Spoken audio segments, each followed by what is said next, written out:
سورہ بقرہ کی آیت نمبر 149 سے ابتدا ہے۔ اعوذ باللہ من الشیطان الرجیم بسم اللہ الرحمن الرحیم ومن حيث خرجت فول وجهك شطر المسجد الحرام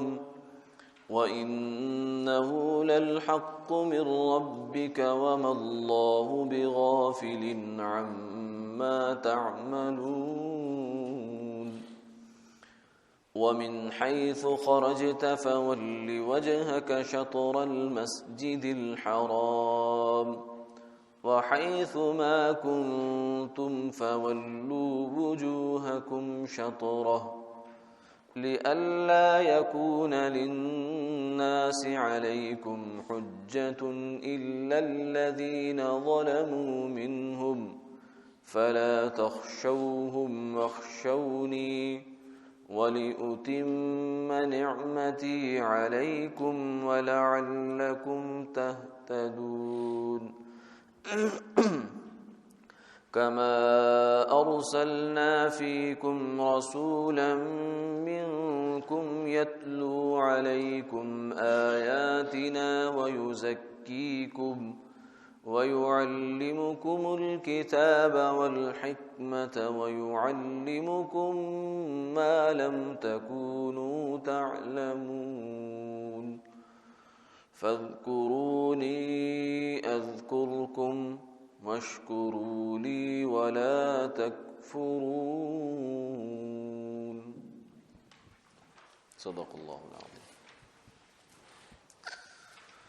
اور جس جگہ بھی کہیں سفر میں آپ باہر جائیں تو بھی اپنا چہرہ نماز میں مسجد حرام کی طرف رکھا کیجیے، اور یہ حکم بالکل حق ہے اور آپ کے پروردگار کی طرف سے ہے،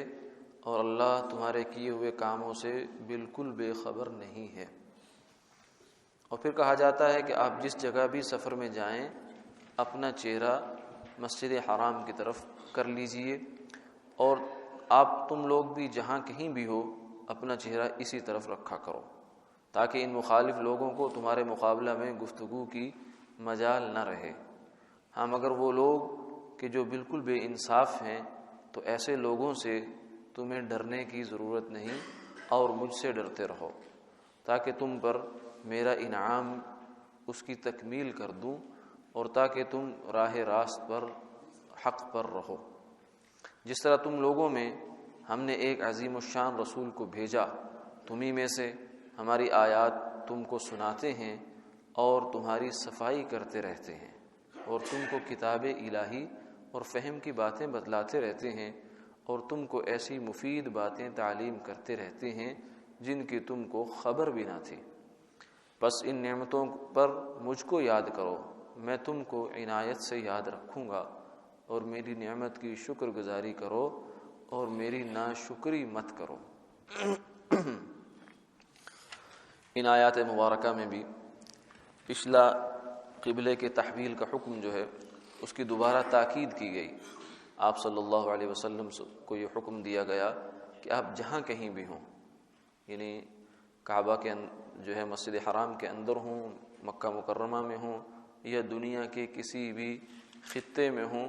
فضا میں ہوں، ہوا میں ہوں، جہاں کہیں بھی ہوں آپ نے نماز پڑھنے کے لیے رخ اپنا قبلے کی طرف کرنا ہے، اور یہ بات اللہ کی جانب سے حق ہے، اس میں کسی قسم کا شک نہیں ہے۔ تو قبلہ جو ہے یہ امت کی وحدت کی بنیاد ہے۔ کسی ایک جانب کو عبادت کے لیے رخ کو مقرر کر دینا یہ وحدت کے لیے ہے۔ یہ گویا کہ یوں سمجھیے کہ یہ ایک انتظامی ضرورت ہے۔ حرم کا راز توحید امم ہے کہ جو حرم کو طے کیا گیا ہے یہ اس لیے ہے کہ تاکہ امت اس پر مجتمع ہو جائے۔ بعض لوگوں کو یہ شبہ بھی اس سے لگا، جیسے ہندو ہیں، انہوں نے یہ بات کہی کہ جب مسلمان انہیں کہتے ہیں کہ تم بتوں کی پوجا کرتے ہو، تو انہوں نے آگے سے چھوٹتے ہوئے یہ کہا کہ تم بھی تو قبلے کو پوجتے ہو۔ حالانکہ یہ ان بیچاروں کی غلط فہمی بلکہ بد فہمی ہے کہ کہاں بت کی پوجا اور کہاں قبلے کی طرف منہ کر کے نماز پڑھنا۔ تو قبلہ بذات خود ایک جہت کا، ایک سمت کا، ایک طرف کا نام ہے، وہ کوئی عمارت مقصود نہیں ہے۔ اگر وہاں عمارت نہ بھی ہو، عمارت جو ہے بالکل ہٹا دی جائے، تو بھی اس رخ پر نماز پڑھنا ضروری ہوگا۔ اور ایسا ہوا تاریخ میں کہ سیدنا عبداللہ ابن زبیر رضی اللہ تعالی عنہ کے زمانہ میں بیت اللہ کو مکمل طور سے اس جو موجودہ تعمیر اس وقت کی تعمیر تھی اس کو ہٹا دیا گیا، اس کی جگہ نئی تعمیر کی گئی، لیکن اس دوران بھی جو لوگ وہاں نمازیں پڑھتے رہے وہ سب اسی طرف رخ پر نماز تھے۔ حالانکہ جو بت ہے، اگر بت کے پجاری کے سامنے سے بت ہٹا دیا جائے تو وہ پریشان ہو جائے گا، کہے گا وہ کہاں چلا گیا، میرا تو بت گم ہو گیا، میں اس کو جب تلاش کر کے لاؤں گا، جب ملے گا پھر اس کی میں پوجا کروں گا۔ تو مسلمان جو قبلے کی طرف منہ کرتے ہیں وہ ایسے قطعاً نہیں کرتے جیسا کہ جو بتوں کے پجاری بت کی طرف کیا کرتے ہیں۔ یہ تو اللہ تعالیٰ کا حکم ہے کہ اس رخ پر نمازیں پڑھو، یعنی ایک رخ متعین کرنا ہے نماز کے لیے، تاکہ ایسا نہ ہو کہ اگر یہ حکم نہ ہوتا تو پھر ایک ہی مسجد میں جو کوئی بندہ کہتا ہے میرا دل چاہتا ہے مشرق کو منہ کروں، کوئی کہتا ہے مغرب کو منہ کروں، کوئی کہتا ہے جنوب کو، کوئی شمال کو۔ تو اب جو ہے وہ سب ایک ہی رخ پر منہ کر کے ساری امت جو ہے قبلے کی طرف رخ کر کے نماز پڑھا کرتی ہے، تو یہ ایک اس میں وحدت بھی ہے۔ تو اس لیے حضور صلی اللہ علیہ وسلم یہ بڑی اہم بنیادی بات تھی، اس لیے اس کا تکرار ہوا، شروع میں بھی تذکرہ آیا، پھر یہاں بھی ہے، پھر آگے دوبارہ دوسری آیت میں اس بات کو دوبارہ دہرایا گیا۔ آپ جہاں کہیں بھی ہوں آپ اس کے پابند ہیں کہ قبلے کا حکم معلوم کریں۔ تو قبلہ اگر تو انسان کو معلوم ہو تو پھر تو اسی رخ پر نماز پڑھے، اور اگر بعض دفعہ ایسی سچویشن ہو جاتی ہے کہ قبلہ معلوم نہیں تو پوچھ لے، ورنہ آخری درجہ ہوتا ہے تحری کہتے ہیں اس کو شریعت کی اصطلاح میں، یعنی اپنے غور و فکر سوچ بچار کر کے اندازہ لگا لے کہ قبلہ کس طرف ہوگا، تو وہ جس طرف ہو اس رخ پر نماز پڑھ لے۔ اگر واقع میں حقیقت میں قبلہ اس طرف نہ بھی ہوا تو اللہ اس کی نماز قبول فرما لیں گے، اس میں کوئی اگر نماز کے دوران بھی اس کو پتہ چل جائے کہ قبلہ اس طرف نہیں ہے تو پھر اس رخ پر اب نماز پڑھنا صحیح نہیں ہے، پھر اس کو رخ بدلنا پڑے گا، نماز کے دوران ہی اس کو رخ جو ہے بدلنا ضروری ہو جائے گا، کیونکہ قبلہ نماز کی بنیادی شرط میں استقبال قبلہ، قبلے کی طرف رخ کر کے نماز پڑھنا یہ نماز کی بنیادی شرائط میں سے ہے اور امت کی وحدت ہے، اس لیے اس کا بہت زیادہ اہمیت اور تکرار بھی آ رہا ہے۔ مسلمانوں کو بھی حکم دیا گیا کہ تم بھی جہاں کہیں ہو، یعنی یہ حکم صرف حضور صلی اللہ علیہ وسلم کے لیے نہیں، امت کے ہر فرد کے لیے ہے کہ وہ جہاں بھی ہو قبلے کا تعین کر کے اپنی نماز کو پڑھے۔ لیکن یہ بات پہلے بھی عرض کی تھی کہ اس سے مراد ہے قبلے کی سمت کا تعین، اور اسی کو علماء نے اس طریقے سے بیان کیا کہ اگر قبلہ بالکل ایک رخ پر ہے اور ہمارا اگر تو کچھ انحراف بھی ہو گیا، اس سے تھوڑا سا مڑ بھی گئے، لیکن اگر وہ 45 درجے کے اندر ہے، جو دائرے کے 360 درجے ہوتے ہیں ان سے 45 درجے کے اندر ہے تو نماز درست ہے۔ اسی طریقے سے قبلہ کے بارے میں ایک اور حکم جو ہے وہ ہے قضاء حاجت کے وقت قبلہ کی طرف رخ نہیں ہونا چاہیے، نہ رخ ہونا چاہیے نہ پشت ہونی چاہیے، پیٹھ بھی نہیں ہونی چاہیے۔ تو سیدنا ابو ایوب انصاری رضی اللہ تعالیٰ عنہ فرماتے ہیں ہم لوگ شام کی طرف گئے تو وہاں جا کر ہم نے دیکھا کہ ان لوگوں کے جو بیت الخلاء ہیں، قضاء حاجت کی جگہ ہیں، ان کا رخ جو ہے وہ قبلے کی طرف ہے، یا رخ ہوتا ہے یا پشت ہوتی ہے۔ تو فرمایا کہ ننحرف عنها ونستغفر اللہ، کہ ہم اللہ سے استغفار بھی کیا کرتے تھے اور ان کو جو استعمال کرتے تھے مجبوراً تو وہ پھر اپنا رخ پھیر لیا کرتے تھے۔ تو بیت الخلاء جو ہے اس کو بناتے ہوئے اس چیز کا خیال رکھنا چاہیے کہ وہ 45 درجے کے اندر قبلے کو ٹچ نہ کر رہا ہو، اس کی جہت میں واقع نہ ہو رہا ہو، اور اگر ایسا ہو کہیں غلطی سے بن جائے تو پھر اس کو یا تو استعمال نہ کریں، یا اگر استعمال کرنا ہے تو پھر استعمال کرنے والا مثلا کئی دفعہ ایسا ہوتا ہے مہمان ہے کہیں جانا پڑا کسی ایئرپورٹ پر کسی اور جگہ پر کہ وہاں بیت الخلاء ہے ہی قبلے میں، تو پھر اپنی ممکنہ کوشش کرے کہ اس کو استعمال اس انداز سے کرے کہ ہمارا رخ یا پشت جو ہے وہ قبلے کی جانب نہ بنے، اور قبلے کی جانب ہونے کا مطلب عرض کر دیا کہ 45 درجے کے اندر نہ آ رہی ہو۔ اگر بیت الخلاء میں بیٹھے ہوئے 45 درجے کے اندر ہو گیا تو رخ قبلے کی جانب ہی ہو گیا، پشت بھی قبلے کی جانب سمجھی جائے گی۔ تو جو نماز میں اصول ہے وہی اصول یہاں بھی چلے گا تو اس چیز کا بھی خیال رکھنا چاہیے۔ فرمایا کہ یہ قبلے کا جو ہم نے حکم آپ کی طرف کیا ہے یہ اس لیے کیا ہے کہ لوگوں کو اب کچھ کہنے سننے کی مجال نہ رہے، یعنی اس کو اللہ نے بہت خوب زور تاکید سے کہہ دیا ہے تاکہ سب کو پتہ چلے کہ اللہ کا حکم ہے، قطعی ہے، اب کوئی اس میں مزید گفتگو اور بحث مباحثہ کی گنجائش نہیں ہے۔ فرمایا کہ عام لوگوں کو تو اس میں ضرورت نہیں ہوگی، ہاں کچھ ظالم لوگ ہیں جو جیسے یہود تھے یا اور عناد اور ہٹ درمی والے لوگ تھے، تو ان کے بارے میں مسلمانوں کو فرما دیا لا تخشوہم واخشونی، ان سے تمہیں ڈرنے کی کوئی ضرورت نہیں، کیونکہ ایسے کچھ لوگ جو ہیں وہ ہر سوسائٹی میں، ہر معاشرے میں، ہر کمیونٹی میں ہوتے ہیں کہ جن کا مقصد ہی الٹا ہوتا ہے، ان کو کوئی غلط فہمی نہیں ہوتی، ان کا ہر وقت فکر ہی اس چیز کی ہوتی ہے کہ ہم نے جو کچھ ہو رہا ہے بس اس کے الٹے چل رہا ہے، اگر لوگ ادھر جا رہے ہیں تو ہم نے ادھر جانا ہے، اگر ادھر چلنا شروع ہو تو ہم ادھر چلنا شروع ہو جائیں گے۔ تو فرمایا کہ ایسے لوگوں کے تو پرواہ کرنے کی تمہیں ضرورت نہیں ہے،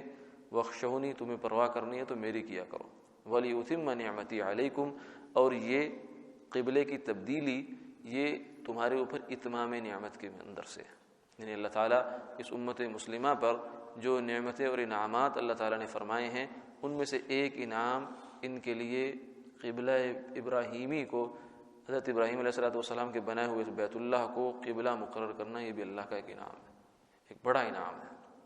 کہ اس قبلے سے ہٹا کر ادھر لائے، اللہ کی نعمت ہے۔ اور میں کہ اس کے ذریعے سے ہم تمہارے اوپر نعمتوں کو مکمل فرمائیں گے اور تمہیں ہدایت دیں گے۔ پھر آگے ایک اور انعام کا تذکرہ فرمایا کہ جیسے یہ ہمارا انعام ہے،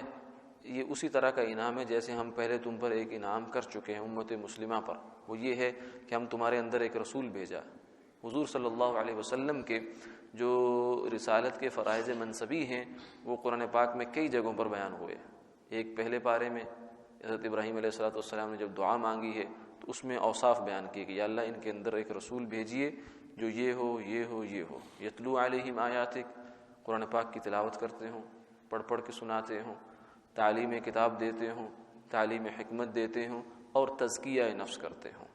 ان کے اخلاق کا تزکیہ کرتے ہوں، پاکیزہ کرتے ہوں، صاف کرتے رہتے ہوں۔ یہاں بھی وہ فرائض بیان ہوئے، چوتھے پارے کے اندر بھی بیان ہوئے اور 28ویں پارے کے اندر بھی بیان ہوئے۔ یہ 4 بنیادی فرائض ہیں جو رسالت کے ہیں۔ تو گویا کہ دین جو ہے اس کے یہ 4 ہی ستون سمجھے جائیں گے۔ عمل جو دین کا ہوگا اس کے اندر سب سے پہلا ہے تلاوت کلام۔ تو حضور صلی اللہ علیہ وسلم کی یہ چاروں کے چاروں فرائض جو ہیں یہ امت میں موجود ہیں، آج بھی ہیں، اور انشاءاللہ جب تک قیامت تک دین باقی رہے گا یہ موجود رہیں گے۔ سب سے پہلا فرض ہے یتلو علیہم آیاتی، یتلو علیکم آیاتنا، کہ ہماری آیات پڑھتے ہیں، تلاوت۔ تو تلاوت کلام حضور صلی اللہ علیہ وسلم کے مستقل فرائض میں سے۔ تعلیم کتاب مستقل ہے، قرآن پاک کو سمجھانا کہ اللہ کہہ کیا رہے ہیں آپ سے، اور ایک ہے صرف قرآن پاک پڑھ کر سنانا، یہ الگ ایک فریضہ ہے، وہ الگ فریضہ ہے۔ حضور صلی اللہ علیہ وسلم اس پر عمل بھی فرمایا کرتے تھے۔ ایک دفعہ ایک صحابی کے بارے میں آپ نے ان کو بلا کر کہا کہ اللہ نے مجھے حکم دیا ہے کہ میں تمہیں قرآن پاک کی یہ صورت سناؤں، تمہارے سامنے تلاوت کروں۔ تو انہوں نے کہا وقت سمانی،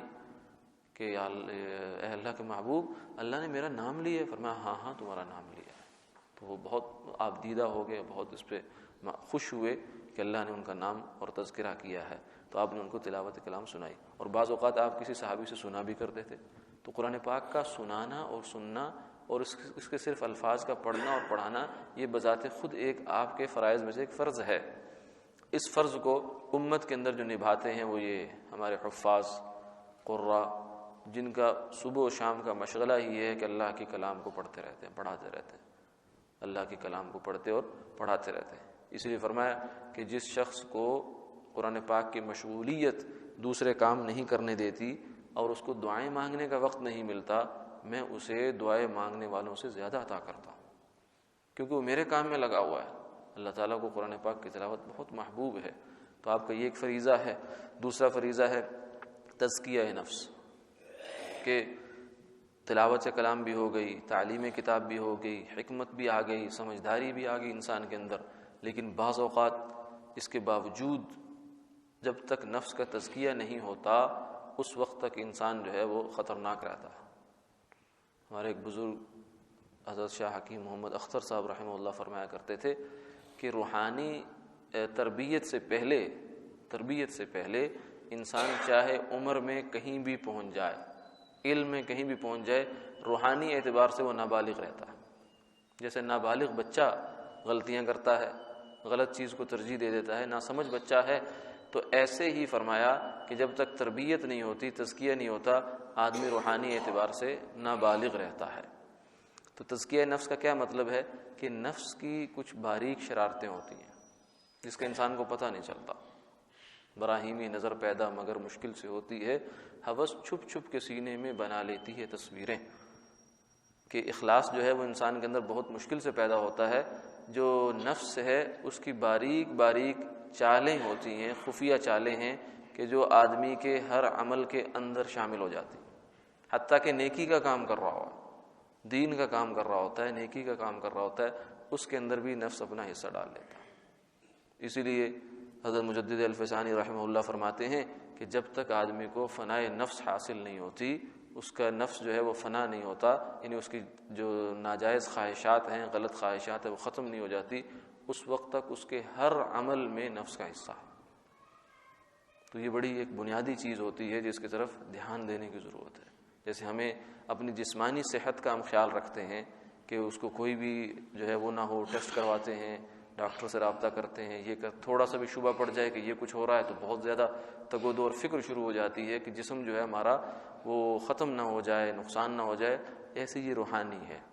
کہ روح کے اندر کی یہ بیماریاں کچھ ہوتی ہیں جو اس کو لگ جایا کرتی ہیں، تو ان بیماریوں سے جان چھڑوانا اور ان سے پاکیزہ ہونا، یہ تزکیہ ہے۔ تو یہ آپ صلی اللہ علیہ وسلم کے فرائض میں سے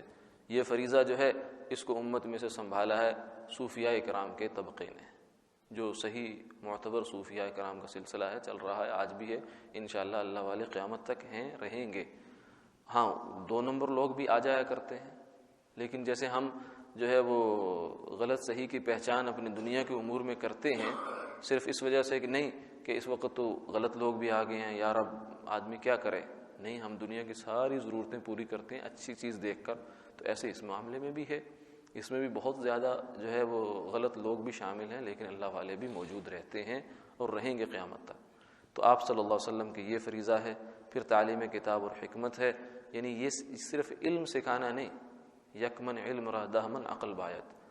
صرف معلومات کافی نہیں ہے بلکہ ان معلومات کا صحیح استعمال، یہ حکمت ہے کہ کس جگہ کیا کرنا ہے، کتنا کرنا ہے۔ قرآن پاک کا حکم تو ہے بابا، لیکن اس پر عمل کیسے کرنا ہے۔ ایسے جب ایک آدمی کو جو ہے وہ ایک بزرگ تھے، وہ انہوں نے کسی آدمی کو کہہ دیا کہ وہ بیچارہ بالکل ابھی وہ اجڑ سا تھا، اور اس کو کہہ دیا، اس نے شلوار ٹخنوں سے نیچے کی ہوئی تھی، تو اسے کہا کہ بابا شریعت کہتی ہے کہ اس کو اوپر اٹھاؤ۔ تو وہ آگے سے دیہاتی، وہ گنوار، وہ کیا جانے، تو اس نے کہا کہ تمہاری شریعت کی ایسی تیسی۔ تو بہت افسوس ہوا، فرمایا کہ پہلے تو چلو ایک گناہ کر رہا تھا، اب تو اندیشہ ہے کہ کفر میں چلا گیا کہ شریعت کو اس نے الٹا کہہ دیا۔ پہلے تو چلو ایک عملاً گناہ کر رہا تھا، تو پھر اپنے اس رویے پر افسوس ہوا، کہا کہ مجھے کہنے میں میرے سے غلطی ہوئی، لیکن حالانکہ بات صحیح ہے، بات تو صحیح کہی کہ بھائی ٹخنوں سے اوپر کرو، شریعت کا حکم ہے، لیکن صحیح بات صحیح موقع پر، صحیح طریقے سے، صحیح نیت کے ساتھ، یہ ہوتی ہے حکمت۔ بات بھی صحیح ہو، موقع بھی صحیح ہو، انداز بھی صحیح ہو، نیت بھی ٹھیک ہو۔ بعض دفعہ ہماری امر بالمعروف اور نہی عن المنکر میں جو نیت ہوتی ہے وہ اگلے کو نیچا دکھانے کی ہوتی ہے، اس کی خیر خواہی نہیں ہوتی، ہمدردی نہیں رہتا، اس میں اثر بھی نہیں ہوتا، اس کا اثر خاک ہوگا اس پر۔ ہمیں ہوتا ہے کہ وہ نماز پڑھیا کر، یعنی گویا کہ دل میں یہ میں پڑھ رہا ہوں، یہ نہیں پڑھ رہا، یعنی میں اونچا ہوں اور یہ نیچا ہے، یہ بھی ذرا دکھانے کے لیے ہم اس کو کہتے ہیں۔ تو ظاہر ہے جو دل سے بات نکلتی ہے اثر تو اسی کا ہوتا ہے، یہ لفظ جو ہے ان کا اثر نہیں ہوتا، اصل تو ہمارے دل کے جذبات کا اثر اگلے پر ہوتا ہے۔ تو جیسے جذبات ہوں گے ویسا اثر ہوگا۔ تو اس لیے یہ حکمت، یہ بھی ایک دین کا بڑا اہم شعبہ ہے کہ دین کو عمل کیسے کرنا ہے، اس کو لے کر کیسے چلنا ہے، اور یہ بھی انہی لوگوں کے پاس صحبت میں بیٹھنے سے آتی ہے جنہوں نے سیکھی ہوئی ہے، صرف کتابیں پڑھ لینے سے نہیں آتی۔ جیسے کتابیں پڑھنے سے انسان ڈاکٹر نہیں بنتا، حکیم نہیں بنتا، وکیل نہیں بنتا، انجینئر نہیں بنتا، ایسے صرف کتابوں کے مطالعے کر لینے سے آدمی یہ چیز بھی نہیں سیکھ پاتا، یہ بھی سیکھنی پڑتی ہے۔ تو حضور صلی اللہ علیہ وسلم کے یہ فرائض اللہ تعالیٰ نے بیان فرما دیے۔ وآخر دعوانا الحمد للہ رب العالمین۔